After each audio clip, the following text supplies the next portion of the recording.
अपचपणा असेल किंवा गोळ्या औषधांचे दुष्परिणाम यामुळे आपल्या किडनीवर कसा प्रभाव होतो आणि यासाठी तुम्ही काय सांगाल? तर किडनीच्या जे सूक्ष्म रक्तवाहिन्या असतात त्या हार्ड होत जातात.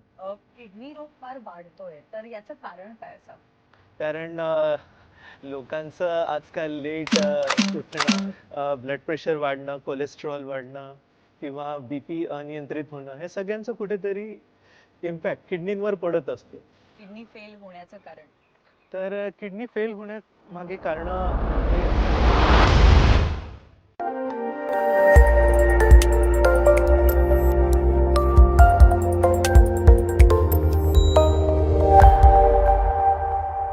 नमस्कार.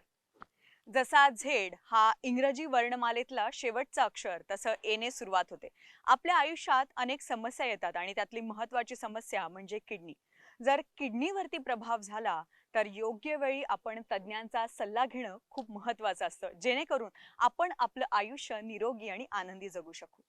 झेड टॉक हा एक पब्लिक अवेअरनेस इनिशिएटिव्ह प्रोग्राम आहे. याचा उद्देश भारतातील सुप्रसिद्ध किडनी तज्ज्ञांकडून आपण सल्ला घेतो. आपण आपल्या किडनीची काळजी कशी घ्यावी, किडनी जर आपली आधीच खराब झाली असेल किंवा किडनीमध्ये कुठल्या प्रकारचं इन्फेक्शन झालं असेल तर त्यासाठी आपण काय करावं, याबद्दल जनजागृती व्हावी म्हणून हा प्रोग्राम राबवला जातो.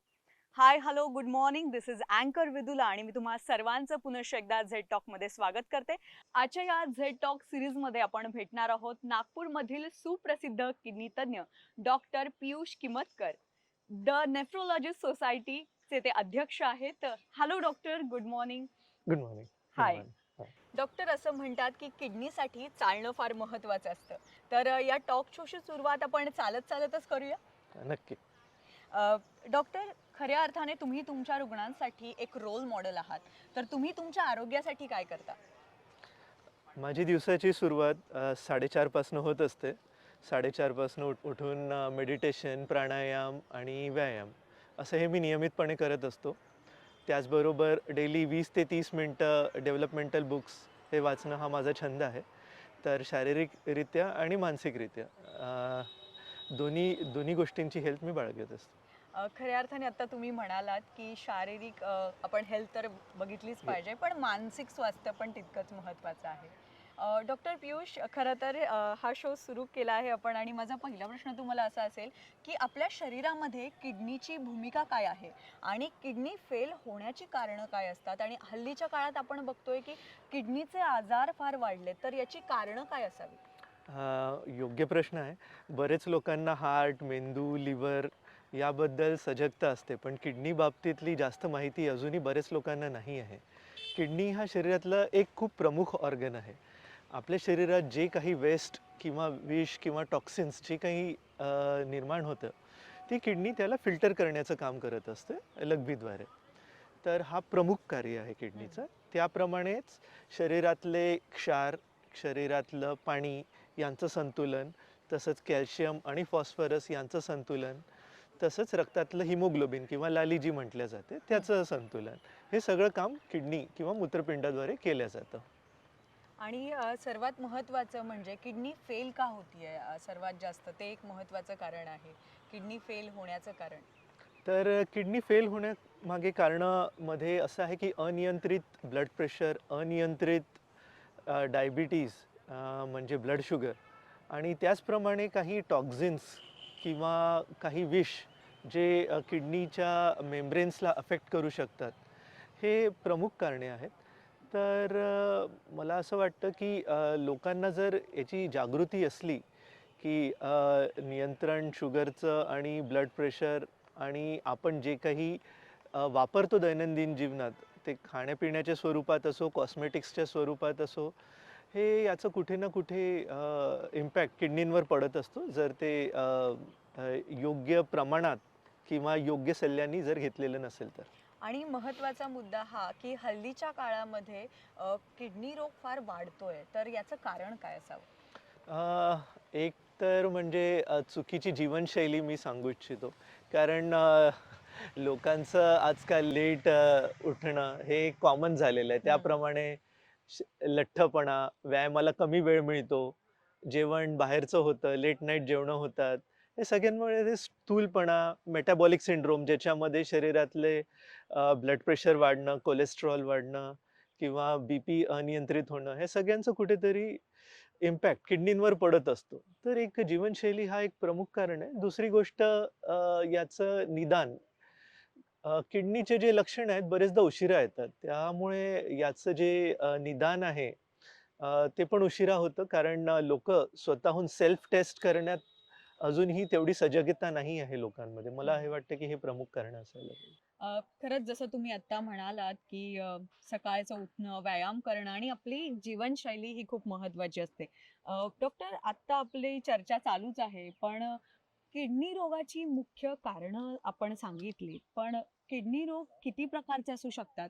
आणि ते किडनी रोग कसे ओळखायचे याबद्दल कसं तुम्ही सांगाल? तर किडनी रोग प्रामुख्याने ॲक्यूट किडनी डिसीज आणि क्रोनिक किडनी डिसीज. ॲक्यूट म्हणजे जे तीव्र गतीने किडनींना अफेक्ट करतं आणि क्रोनिक किडनी डिसीज जे दीर्घकालिक किडनी आजार आहेत त्यांना सी म्हणतो. असे हे प्रमुख 2 विभाजन आहेत. तर ॲक्यूट किडनी डिसीजमध्ये जसं काही टॉक्झिन्स किंवा सर्पदंश किंवा बीपी जास्त वेळ बऱ्यापैकी लो राहिल्यामुळे किंवा रक्तस्राव झाल्यामुळे जास्त प्रमाणात किंवा शरीरातलं निर्जलीकरण जास्त प्रमाणात झाल्यामुळे हे ॲक्यूट किडनी डिसीज किंवा तीव्र किडनी आजार ज्याला म्हणतो आपण हे होतात. दीर्घकालिक किडनी आजार किंवा CKD याचे प्रमुख कारणं म्हणजे ब्लड प्रेशर, डायबिटीज, काही अनुवांशिक कारणं किंवा काही ग्लोमेरुलर डिसीजेस हे राहू शकतं. आता तुम्ही 2 प्रकारचे खऱ्या अर्थाने आजार सांगितलेत. पण आपण याची लक्षणे कशी ओळखायची? तर किडनीचे काही सुरुवातीचे लक्षणामध्ये लघवीमध्ये जास्त प्रमाणात फेस येणे, फेसाळ लघवी येणे हं. हे राहू शकतं किंवा पायांवर किंवा डोळ्यांच्या भोवती सूज येणे किंवा लघवीला वारंवार रात्री उठून जावं लागणे किंवा थकवा खूप जाणवणे, भूक कमी लागणे हे सगळे सुरुवातीचे लक्षणं राहू शकतात. याच्यावरून कदाचित आपल्याला निष्कर्ष काढता येईल की पुढच्या टेस्ट करून किडनीची खात्री करून घ्यायला पाहिजे किडनीच्या प्रमाणाची. डॉक्टर पियुष, खऱ्या अर्थाने रुग्णांमध्ये ही प्रामुख्याने ही समस्या आहे. उच्च रक्तदाब असेल, अशक्तपणा असेल किंवा गोळ्या, औषधांचे दुष्परिणाम यामुळे आपल्या किडनीवर कसा प्रभाव होतो आणि यासाठी तुम्ही काय सांगाल? जसं तुम्ही उच्च रक्तदाब किंवा ब्लड प्रेशर हे जे कारण आहे, हे जर दीर्घकालिक अनियंत्रित राहिलं, तर किडनीच्या ज्या सूक्ष्म रक्तवाहिन्या असतात, त्या हार्ड होत जातात आणि त्याचा परिणाम स्वरूप जे किडनीच्या आतमधले जे सूक्ष्मरूपे फिल्टर्स जे असतात, हं. ते डॅमेज होत जातात. ते डॅमेज झाल्यामुळे किडनीची कार्यक्षमता कमी होऊ शकते. त्याचप्रमाणे चुकीचे औषध जसे पेन किलर्स किंवा काही कॉस्मेटिक्स ज्याच्यात जास्त प्रमाणात मर्क्युरी वगैरे असू शकते, हे केमिकल सुद्धा किडनीच्या छोट्या फिल्टर्सला इजा करू शकते आणि किडनीला डॅमेज करू शकते. खऱ्या अर्थाने आता सोशल मीडियावर आपण नेहमी बघत असतो. वेगवेगळ्या प्रकारे लोक मार्गदर्शन करत असतात अगदी. Google डॉक्टर आपण ज्यांना येस. म्हणूया. तर त्यामध्ये असं बऱ्याचदा सांगितलं जातं, की कुठलंही औषध घेतलं किंवा गोळ्यांचं अतिसेवन केलं, तर हं. आपली किडनी डॅमेज होते. तर याबद्दल तुम्ही विशेष संदेश काय द्याल?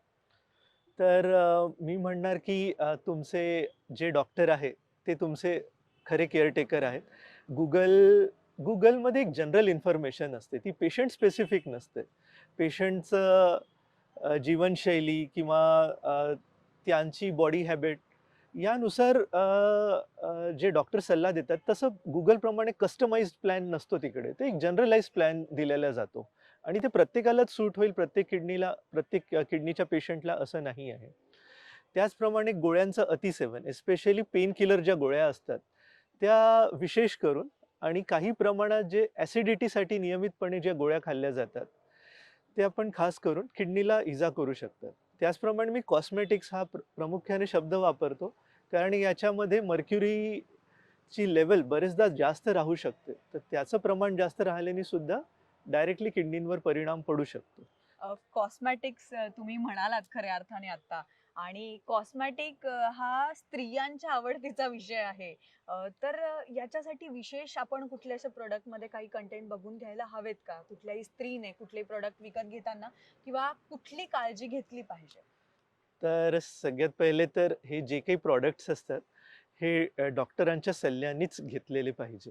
हं. कारण डॉक्टरांना माहिती असतं याच्यात किती प्रमाण कोणत्या घटकाचं आहे ते. जसं मी सांगितलं मर्क्युरी किंवा इतर असे काही लेड असे काही घटक जर जास्त प्रमाणात असेल त्याच्यामध्ये, तर ते किडनीला अफेक्ट करू शकतात. त्यामुळे फक्त आपल्या चिकित्सक किंवा जो सल्लागार आहे त्याच्या सल्ल्यानेच हे याचा कॉस्मेटिक्सचा वापर व्हायला हवा. ज्या खास करून स्त्रिया ज्या खऱ्या अर्थाने सुंदरता कोणाला नको असते आणि आपण जर प्रॉडक्ट खरेदी करत असाल तर योग्य सल्ला आणि मार्गदर्शन फार महत्वाचं असतं. डॉक्टर पियुष, एखाद्या व्यक्तीला किडनीचा त्रास आहे, याची लक्षणं कशी असतात सामान्य? तर सुरुवातीच्या स्टेजेसमध्ये पेशंटला लघवीमध्ये बऱ्याच प्रमाणात फेस किंवा फेसाळ लघवी जी म्हणतात, ती जाणवू शकते किंवा पायावर किंवा डोळ्यांच्या भोवती सूज हे जाणवू शकतं. त्याचप्रमाणे रात्री वारंवार लघवीला जाणे हा प्रॉब्लेम किंवा फार अशक्तपणा वाटणे, भूक कमी वाटणे, थकवा जाणवणे, ही सुरुवातीचे लक्षणं राहू शकतात. आणि नंतरच्या स्टेजेसमध्ये पेशंटला दम किंवा धाप लागणे किंवा पूर्ण शरीरावर सूज येणे, लघवी कमी होणे, रक्ताची कमतरता येणे, हे सगळे लक्षणं नंतरच्या स्टेजेसमध्ये येऊ शकतात. आणि यासाठी कुठल्या चाचण्या उपलब्ध आहेत का जेणेकरून आपल्याला कळेल की आपल्याला कुठला आजार, किडनीचा आजार झालाय असा? हो, ज्यांना अशी लक्षणं आहेत त्यांनी काही बेसिक टेस्ट्स असतात. एक म्हणजे लघवीची टेस्ट ज्याला कंप्लीट युरिन एक्झामिनेशन आपण म्हणतो. त्याच्यामध्ये लघवीमधले सगळे घटक बघितले जाते. लघवीमधलं प्रोटीन, लघवीमधलं शुगर, लघवीमधले आर-बी-सीज किंवा सूक्ष्म रूपात जे रक्त जातं आहे ते. याचप्रमाणे ब्लडमधले काही टेस्ट्स आहेत. जसे के-एफ-टी, हिमोग्लोबिन, एल-एफ-टी याच्यामध्ये युरियाचं प्रमाण, युरिक ॲसिड, क्रिएटिनिन, शरीरातले क्षार, ब्लड टेस्ट आणि काही इमेजिंग जसं सोनोग्राफी किंवा पुढल्या स्टेजेसमध्ये सीटी स्कॅन वगैरे हे सगळं सांगितलं जाऊ शकतं. याबद्दल एक खूप मोठी खरं तर भीती असते की या सगळ्या टेस्ट खूप महागड्या असतात आणि त्यामुळे सगळे रुग्ण जरा घाबरत असतात. तर याबद्दल काय सांगाल तुम्ही? तर जी युरिन टेस्ट आणि के-एफ-टी ह्या ज्या 2 बेसिक टेस्ट मी सांगितल्या, ह्या अत्यंत अल्प दरात सगळ्या प्रायव्हेट असो, सेमी प्रायव्हेट असो की गव्हर्नमेंट सेटअप असो, ह्या सगळीकडे उपलब्ध आहेत आणि गव्हर्नमेंट सेटअपमध्ये तर ह्या निम्म्या दरात उपलब्ध आहेत. तर मला वाटतं के-एफ-टी आणि युरिन रूटीन म्हणजे इव्हन खेड्यागावात किंवा रिमोट प्लेसेसमध्ये सुद्धा याची अवेलेबिलिटी हमखास आहे. तर महागडी टेस्ट समजून ॲट ह्या बेसिक टेस्ट तरी म्हणजे व्हायलाच हव्या किंवा दुर्लक्षित नको असं मी आणि सांगू इच्छितो. डॉक्टर साधारणतः किती काळामध्ये या टेस्ट करणं गरजेचं असतं जेणेकरून आपण आपल्या आरोग्याची काळजी घेऊ शकू? तर शक्यतो वयाच्या 40व्या वर्षानंतर ह्या टेस्ट दरवर्षी किंवा 2 वर्षातनं एकदा तरी ह्या बेसिक टेस्ट करून घ्यायला हव्या. किंवा ज्यांच्या घरी असे रुग्ण आहेत ज्यांना किडनीचा आजार आहे, तशांनी तरी ह्या टेस्ट करून घ्यायला हव्यात किंवा ज्यांना आपण लक्षणं जे डिस्कस केलेत, असे लक्षणं असतील तर तशा रुग्णांनी सुद्धा ह्या टेस्ट करून घ्यायला हव्या. खऱ्या अर्थाने दरवर्षी ही टेस्ट करणं फार गरजेचं आहे. मला असं वाटतं, की आपला जन्मदिवस असतो, त्या दिवशी आपण ठरवून हे करायलाच हवं नक्की. अ, डॉक्टर पियुष, मूत्रपिंडाच्या आजारामुळे आपल्या शरीरात काय कॉम्प्लिकेशन्स होऊ शकतात? तर मूत्रपिंड किंवा किडनी हा एक प्रमुख ऑर्गन आहे आणि हा इतर सगळ्या ऑर्गन्सवर इम्पॅक्ट टाकू शकतो. प्रामुख्याने शरीरातल्या रक्तवाहिन्या त्या स्टिफ होऊ शकतात, ज्याने सेकंडरी हायपरटेन्शन किंवा ब्लड प्रेशरची निर्मिती होऊ शकते. हार्टवर ताण पडू शकतो, तर हार्ट फेल्युअर किंवा पंपिंगमध्ये डिस्टर्बन्सेस येऊ शकतात. फुफ्फुसांची कार्यक्षमता कमी होऊ शकते. आपल्या हाडांचं कॅल्शियम कमी होऊ शकतं. शरीरातलं हिमोग्लोबिन, रक्तातलं हिमोग्लोबिन जे आहे, त्याची कमतरता होऊ शकते. याचप्रमाणे मेंदू आणि इतर ऑर्गन्सवर सुद्धा याचा परिणाम पडू शकतो. म्हणजे एकंदरीत हे सगळं आपलं शरीर जे आहे, जसं तुम्ही सुरुवातीलाच म्हणालात, की एकाच ऑर्गनची काळजी घेऊन चालणार नाही आपल्याला. संपूर्ण शरीराची काळजी शरीराची घ्यायची असेल, तर हे खूप गुंतागुंतीचं आहे. खरं तर मूत्रपिंडाचा आजार झाल्यानंतर मूत्रपिंड पुन्हा कार्यरत होऊ शकतं का? जर त्याच्यावरती आपण काही उपचार केले तर? आणि आत्ताच्या काळामध्ये अशा कुठल्या उपचार पद्धती उपलब्ध आहेत, जेणेकरून आपण एक चांगलं आरोग्य जगू शकतो? तर आपण जसं आधी बोललो, की किडनीमध्ये 2 प्रकारच्या समस्या उद्भवू शकतात, ॲक्यूट आणि क्रोनिक. तर हे जे ॲक्यूट किंवा तीव्र किडनी खराबी जी होत असते, याच्यामध्ये रिकव्हरी 95 ते 100% होऊ शकते. याच्यामध्ये आपल्याला पेशंटचं शरीरातलं क्षार, शरीरातलं पाणी, ब्लड प्रेशर यांचं नियंत्रण करणं आणि जे काही टॉक्झिन्स आहेत, त्यांच्या अगेन्स्ट औषधं वापरणं किंवा किडनीची मेम्ब्रेन रिपेअर करण्यासाठी जे काही औषधं आहेत, ती सगळी वापरून किडनी पूर्ववत होऊ शकते. पण दुसरा जो किडनीचा प्रकार असतो ज्याला CKD किंवा दीर्घकालिक किडनी आजार म्हणतात, याच्यामध्ये ऑलरेडी किडनींवर इम्पॅक्ट झालेला असतो, परमनंट चेंजेस झालेले असतात. त्यामुळे याला रिव्हर्स नाही करता येत, पण याला हे जे प्रोग्रेशन आहे, याला स्लो डाऊन जरूर करता येतं आपल्याला. तर यासाठी बरेच औषधी आहेत, ज्याच्याकडनं आपल्याला शरीरातलं लघवीतलं जे प्रोटीन जातं आहे लघवीमध्ये, त्याला कमी करता येतं. किडनीचे मेम्ब्रेन्स आहेत, त्याला स्टेबिलाइज करता येतं आणि ब्लड प्रेशर आणि शुगर यांचं नियंत्रण करून सुद्धा किडनीची हेल्थ आपल्याला सुधारता येते. डॉक्टर पियुष, मूत्रपिंडाच्या या सगळ्या आजारासाठी कुठल्या आधुनिक पद्धती आता आहेत का, जेणेकरून आपल्या सगळ्यांना माहिती होईल याबद्दल? तर किडनीचे जे मेम्ब्रेन्स आहेत, त्यांना स्टॅबिलाइज किंवा स्थिर करण्यासाठी बरेच नवीन औषध उपचार अवेलेबल झालेले आहेत. त्याचप्रमाणे लघवीमध्ये जे प्रोटीन लीक होतं, त्याच्यासाठी अँटी प्रोटीन युरिक जे एजंट्स आहेत, त्याच्यामध्ये नवीन नवीन संशोधनं आहेत.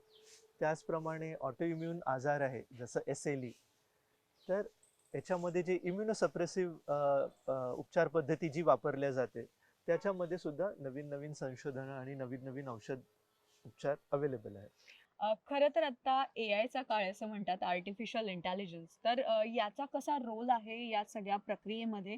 आणि आम्ही नेहमी प्रामुख्याने ऐकतो की किडनीसाठी मोस्टली 3D प्रिंटिंग केलं जातं. तर हे काय प्रकार आहे जो सामान्य नागरिकांसाठी खूप वेगळा आहे? याच्याबद्दल तुम्ही काय सांगाल? आर्टिफिशियल इंटेलिजन्स आता सगळ्याच फील्ड्समध्ये दिसतं आहे आणि याचं किडनीमध्ये पण महत्त्वपूर्ण योगदान आहे. तर लघवीमध्ये काही असे मार्कर्स आहेत, बायोमार्कर्स आहेत, जे एआयमुळे लवकर पिकअप होऊ शकतात आणि लवकर त्याचं निदान लागू शकतं. त्याचप्रमाणे सोनोग्राफीमध्ये पण एआयचा वापर करून किडनीमध्ये लवकरात लवकर त्या आजाराचं आपण निदान लावू शकतो. असे सुद्धा मार्कर्स आहेत. त्याचप्रमाणे 3D प्रिंटिंग जे तुम्ही म्हणालात, तर ते आर्टिफिशियल किडनीज किंवा 3D बायो प्रिंटिंग याच्यामध्ये असं आहे की किडनी नवीन प्रत्यारोपित केल्या जाते. ती कुठल्या दुसऱ्या मनुष्यापासून न घेता डायरेक्टली त्याचा लॅबमध्येच त्याचा निर्माण करून ती पेशंटला दिल्या जाऊ शकतं with the help of 3D printing. म्हणजे यामुळे आयुष्य तर वाढेल आणि निरोगी आयुष्य माणूस जगू शकेल. हो, हे सगळं आता रिसर्चमध्ये असल्यामुळे थोडे काही वर्ष कदाचित आणखी 3D बायो प्रिंटिंगसाठी वाट पाहावी लागू शकते. But it is on progress. Doctor Piyush, dialysis आणि ट्रान्सप्लांट, किडनी ट्रान्सप्लांट यातला नेमका फरक काय आहे? तर डायलिसिस किंवा ट्रान्सप्लांट हे त्या लोकांना सजेस्ट केलं जातं, ज्यांची किडनी 90 किंवा त्यापेक्षा जास्त टक्क्यांनी खराब आहे आणि ज्यांना नुसतं औषध-उपचारांनी त्यांचे सिम्प्टम्स किंवा त्यांना रिलीफ होऊ शकत नाही. अशा लोकांमध्ये हा वापर केला जातो. तर डायलिसिस एक रक्त फिल्ट्रेशनची पद्धत आहे, ज्यानी किडनीचं जे काम असतं, जे प्युरिफिकेशनचं जे कार्य आहे किडनीचं, ते ती मशीनद्वारे केलं जातं. तर हे प्रामुख्याने 2 प्रकारचं असतं. एक हिमोडायलिसिस जे रक्ताचं फिल्ट्रेशन असतं. त्याच्यासाठी तुम्हाला पेशंटला हॉस्पिटलमध्ये जाऊन मशीनला कनेक्ट केलं जातं आणि ते मशीन 4 तासात तुमचं रक्त फिल्टर करून देत असतं. या विपरीत पेरिटोनियल डायलिसिस आहे, जे पोटातलं डायलिसिस असतं. याच्यामध्ये जे आपल्या पोटाचं आतलं जे आवरण आहे, ते डायलिसिस मेम्ब्रेनचं काम करतं. याच्यामध्ये पेशंटला एक ट्यूब फिट केलं जातं आणि डायलिसिस फ्लुइड्स हे पेशंटच्या पेरिटोनियम म्हणजे पोटाच्या पोकळीमध्ये ते टाकलं जातं आणि त्यांनी ते डायलिसिस किंवा ती उपचार पद्धती केल्या जाते. डॉक्टर पियुष, डायलिसिसची गरज कोणाला असते? याबद्दल तुम्ही काय सांगाल? आणि डायलिसिस त्याचबरोबर किडनी ट्रान्सप्लांट यातला फरकही सांगा. तर डायलिसिसची गरज शक्यतो त्या पेशंट्सला पडते ज्यांना 90% किंवा त्यापेक्षा जास्त प्रमाणात किडनीची कार्यक्षमता क्षीण झालेली असते किंवा त्यांना औषध उपचार करून सुद्धा सिम्प्टोमॅटिक रिलीफ किंवा एक प्रॉपर लाईफस्टाईल जगता येऊ शकत नाही, अशा पेशंटला मग आपण डायलिसिसचा सल्ला देत असतो. तर डायलिसिस आणि ट्रान्सप्लांट याच्यातला प्रमुख फरक म्हणजे डायलिसिस कोणी घेणार आठवड्यातनं 3 वेळा जर घेणार असेल, तर ते फक्त एक 10% रिप्लेसमेंट राहू शकतं नॉर्मल किडनी फंक्शन्सचं. याच्या विपरीत जर कोणी किडनी ट्रान्सप्लांट किंवा प्रत्यारोपण करत असेल, तर त्याला 60 to 100% kidney replacement, kidney functions replacement मिळू शकतं. आणि तुम्ही कसं ठरवता की कुठल्या रुग्णाला ट्रान्सप्लांटची गरज आहे आणि कुठल्या रुग्णाला डायलिसिसची गरज आहे? तर जसं मी सांगितलं, की ज्यांचं पण किडनीची कार्यक्षमता 90% किंवा त्यापेक्षा जास्त खराब झालेली आहे, अशा लोकांना आपण ही उपचार पद्धती सांगत असतो. ट्रान्सप्लांट हा फर्स्ट ऑप्शन आम्ही सांगत असतो त्यांना. पण कसं आहे, की ट्रान्सप्लांटसाठी काही चाचण्या असतात, काही लीगल डॉक्युमेंटेशन लागत असतं. त्यामुळे याला 1.5 ते 2 महिने लागू शकतं. तर त्या काळात तरी आपल्याला डायलिसिस हे कंटिन्यू ठेवावं लागू शकतं किंवा सुरुवात करावी लागू शकते. आणि डायलिसिसचे काही प्रकार आहेत का किंवा डायलिसिस कशा प्रकारे केलं जातं? तर डायलिसिस 2 प्रकारे केलं जाऊ शकतं. एक आहे हॉस्पिटल बेस्ड डायलिसिस, जे आपण रक्ताद्वारे करतो, ज्याला आपण हिमोडायलिसिस म्हणतो. तर याच्यात पेशंटला एकतर हॉस्पिटलमध्ये जाऊन फिस्टुलाद्वारे किंवा गळ्यातल्या नळीद्वारे पेशंटला कनेक्ट करून 4 तासाची प्रक्रिया असते ती. त्याच्यात पेशंटचं रक्त फिल्टर केलं जातं आणि ते रक्त परत पेशंटला फिल्टर होऊन मिळतं. त्याला म्हणतो आपण हिमोडायलिसिस. आणि दुसरी पद्धती आहे पेरिटोनियल डायलिसिस. याच्यामध्ये पेशंटच्या पोटामध्ये एक ट्यूब फिट केल्या जात असते आणि पोटाच्या आतमधल्या आवरणामध्ये ते फ्लुइड बॅगच्या द्वारे सोडलं जातं आणि त्याला पण 4 तास आतमध्ये ठेवून नंतर ते फ्लुइड बाहेर काढलं जात असतं.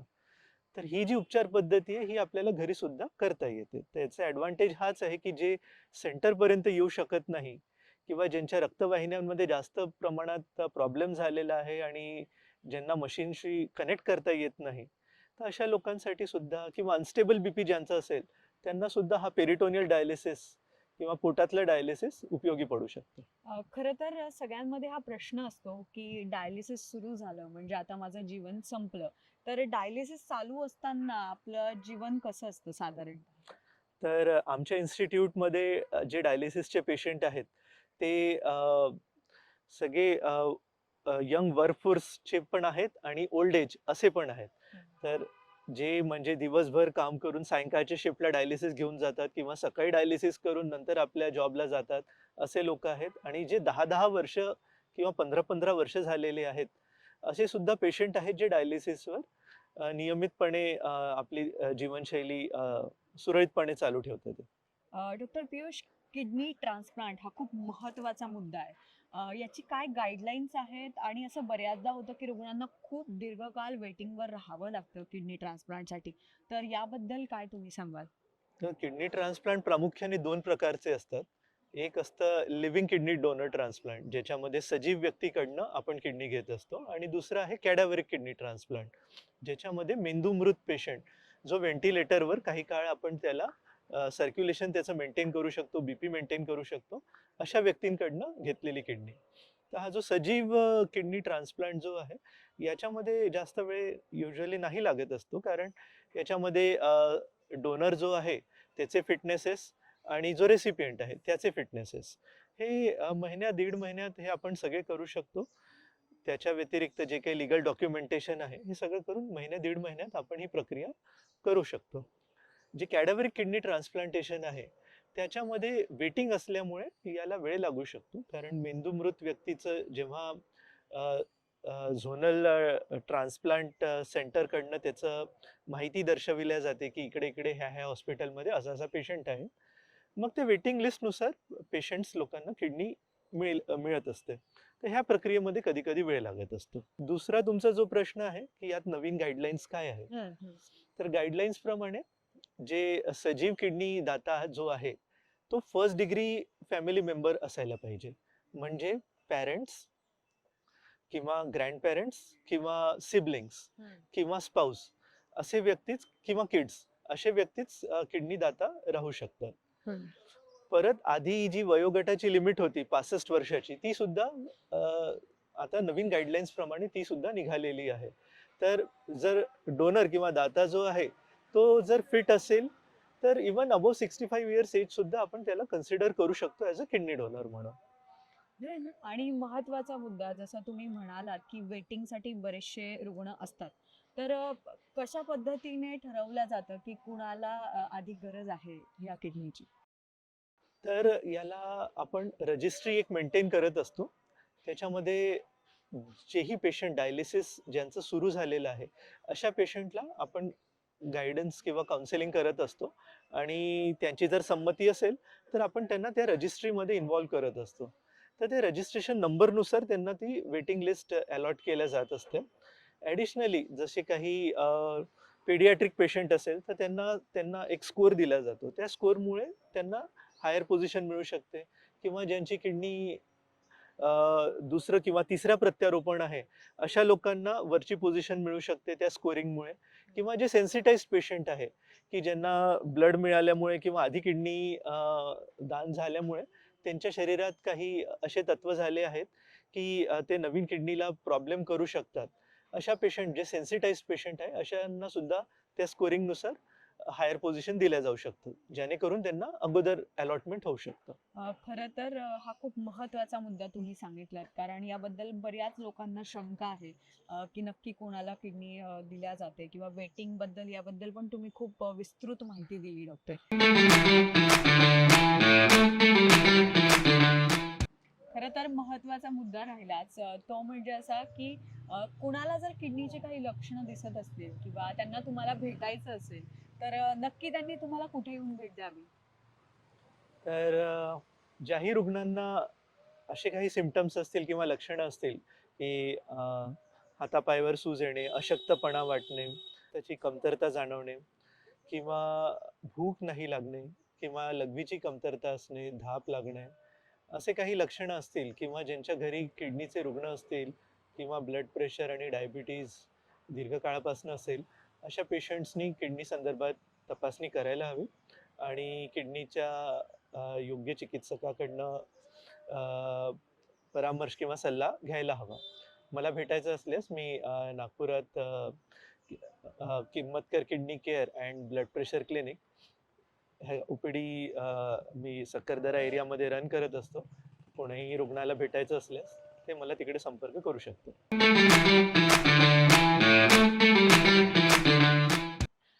डॉक्टर पियुष, जसं आपण सुरुवातीपासून चर्चा करतोय तर एक महत्त्वाचा मुद्दा जाता जाता हा खूप महत्त्वाचा मुद्दा आहे, तो म्हणजे आपली जीवनशैली, डाएट. तर खास करून जे किडनी रोग तज्ञ आहात तुम्ही, तर तुम्ही काय सल्ला द्याल पेशंटला ज्यांना किडनीचा आजार आहे, त्यांनी कसं डाएट फॉलो केलं पाहिजे आणि त्यांची एकंदरीत दिनचर्या कशी असली पाहिजे? तर prevention is always better than cure जे म्हटलं जातं ते अगदी योग्य आहे.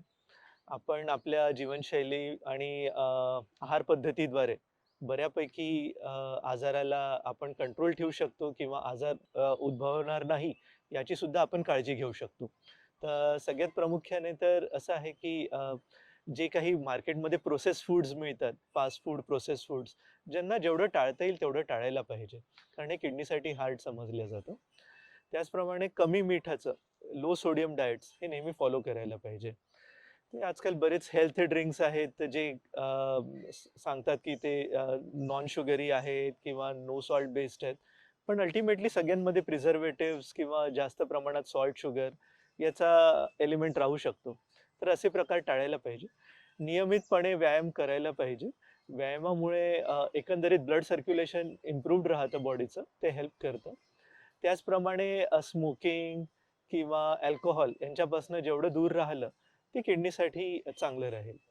तर मला वाटतं आणि डाएटमध्ये आणखी एक प्रकार म्हणजे फ्रुट्स आणि व्हेजिटेबल्सचा जास्तीत जास्त वापर असायला पाहिजे. कारण त्याच्यामध्ये फ्री रॅडिकल स्कॅव्हेंजिंग प्रॉपर्टी असते, जी आपल्या किडनीला हेल्दी ठेवण्यात मदत करते.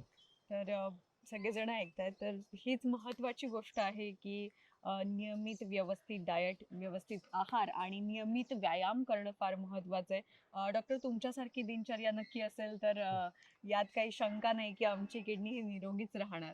जाता जाता तुम्ही आमच्या प्रेक्षकांना काय सल्ला द्याल जेणेकरून ते आपल्या किडनीची काळजी घेऊ शकतील? तर सगळ्यात पहिले तर आहाराबद्दल मी सांगितलेलंच आहे. तर आहार जे आधी म्हणायचे घरचं जेवण उत्कृष्ट जेवण, त्याला फॉलो करा. बाहेरच्या जेवणाच्या मागे जास्त नादी लागू नका. कारण अगेन ते वारंवार बाहेरचं जेवणामुळे सॉल्ट आणि शुगर हे इम्बॅलन्सेस होऊ शकतात. त्याच्यामुळे हार्मोनल इम्बॅलन्सेस, ओबेसिटी हे प्रॉब्लेम्स होऊ शकतात. त्यामुळे low salt diet, rich in fruits and vegetables हे असायला पाहिजे. आणि पाण्याचं प्रमाण, पाणी दर तासा 2 तासाला घ्यायला पाहिजे. एस्पेशली आजकाल सगळीकडे एसीचा वापर भरपूर होतो. त्यामुळे बरेच प्रमाणात इनसेन्सिबल वॉटर लॉस होत असतो आणि बॉडी बऱ्याचपैकी डिहायड्रेट होत असते. जे आपल्याला कळत सुद्धा नाही. तर दर तासा 2 तासाला काही प्रमाणात पाणी घेत राहिलं पाहिजे. लघवीचा जो रंग आहे तो नेहमी फिक्का असायला पाहिजे एवढं पाणी घेत राहिलं पाहिजे. त्याचप्रमाणे अल्कोहोल, मद्यपान आणि धूम्रपान याच्यापासनं जेवढं दूर राहता येईल आणि त्याचप्रमाणे तंबाखू या आणि तंबाखूयुक्त पदार्थ यापासून जेवढं दूर राहता येईल तेवढं दूर राहायला पाहिजे. नियमितपणे व्यायाम करायला पाहिजे. ज्या लोकांमध्ये रिस्क फॅक्टर्स आहेत जसं blood pressure, diabetes, family history, kidney डिजीजची असेल, त्यांनी 40 नंतर किंवा अगोदर सुद्धा किडनीची ज्या चाचण्या मी सांगितल्या त्या करायला पाहिजे आणि किडनीच्या डॉक्टरांकडनं योग्य मार्गदर्शन घ्यायला पाहिजे. डॉक्टर, तुम्ही तुमच्या इतक्या बिझी स्केड्यूलमधून आज आम्हाला वेळ दिलात त्यासाठी पुनश्च एकदा खूप Thank खूप धन्यवाद. झेड टॉकमध्ये पुनश्च एकदा आम्ही सगळेच जण आपले खूप खूप आभारी आहोत. Thank you. Thank you ma'am. Z talk हा टॉक शो भारतातील आदरणीय इंडियन मेडिकल फेटर्निटी यांच्या संयुक्त विद्यमाने राबवला जातो. या कार्यक्रमाचा उद्देश भारतीयांमध्ये किडनी रोगाबद्दल जनजागृती व्हावी हा आहे. तुम्ही सुद्धा किडनी रोगाविषयी अधिक माहिती जाणून घेण्यासाठी आमच्या झेड टॉकच्या फेसबुक, इंस्टाग्राम आणि यूट्यूबच्या पेजला लाईक, शेअर आणि सबस्क्राईब करायला विसरू नका. पुन्हा भेटणार आहोत नवीन तज्ज्ञांसोबत. आजच्या कार्यक्रमात इतकंच. पुन्हा भेटू नवीन तज्ज्ञासोबत झेड टॉकवर. धन्यवाद.